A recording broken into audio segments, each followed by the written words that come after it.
কে লালন পালন করে, কি উত্তর দেবে? কবি ছন্দের মাধ্যমে অতি মূল্যবান কথাই লিখছে। দেখো হাবিল কাবিল প্রশ্ন করে হাওয়া আদমকে, হাবিল কাবিল প্রশ্ন করে হাওয়া আদমকে, তোমরা মোদের বাপ মা তোমাদের মা বাপকে।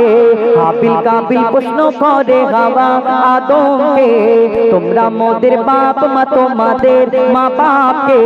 বলো গো মোদের বলো কি তাদের নাম ছিল, বলো গো মোদের বলো কি তাদের নাম ছিল। মোদের দাদা দাদি নানা নানি আছে কোথায়? প্রশ্ন শুনে আদম হাওয়া হলো অবাক গো। হাবিল কাবিলকে তারা কি দেবে জবাব গো। দুজনে আল্লাহ বলে সিজদাতে যায় চলে, দুজনে আল্লাহ বলে সিজদাতে যায় চলে। বলে মাসুম ছেলে মোদের কাছে কি জানতে চাই। হাবিল কাবিল প্রশ্ন করে হাওয়া আদমকে, তোমরা মোদের বাপ মা তোমাদের মা বাপকে। পিতা আদম কি উত্তর দেয়? কেন তাদের তো বাপ মানে কি উত্তর দেবে? কবি ছন্দের মাধ্যমে আরো কি লিখছে দেখো। ওই বলছে আদম শোন তোরা শোন, মানব জাতির মাঝে সৃষ্টি আমি প্রথম। মোর পাজিরার হাড়ে খোদা হাওয়াকে গড়ে, আর গন্ধম খেলাম দুনিয়ায় এলাম জান্নাত ছেড়ে।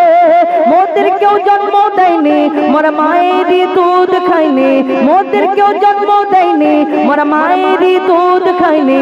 পাইনি মোরা মা বাপের ভালোবাসা, মোদের নেই বাবা মোরা এতিম দুজনা। মা বাপ কি মোদের জানা হলো না, দুজনে এতিম মিসকিন নেই মোদের মা বাপের। দুজনে এতিম মিসকিন নেই মোদের মা বাপের। তাই মানব জাতির পিতা মাতা মোরা দুজনা।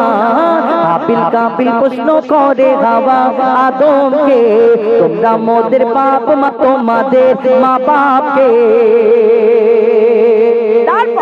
এই দুনিয়াতে আল্লাহ আদম আলাইহিস সালামকে সৃষ্টি করার পরে মাটির আদমকে রাখার পরে সকল ফেরেশতাদের হুকুম করলো, এই আমার ফেরেশতারা তোমরা আদমকে সিজদা করে নাও। সকল ফেরেশতারা আল্লাহর হুকুম মেনে নিল, আদমকে সিজদা করে নিল। একমাত্র একটা ফেরেশতা সিজদা করলো না সেদিন, সেটা হলো আজাজিল, যাকে ফেরেশতাদের সর্দার বলা হতো। কিন্তু এই আজাজিল কেন সিজদা করলো না? আল্লাহর হুকুম কেন মানলো না? সব ফেরেশতারা যদি মেনে নেয় যে সর্দার, সে কেন মানে না? তাহলে এই আজাজিলটা আসলে কে? আজাজিলটা আসলে কে ছিল?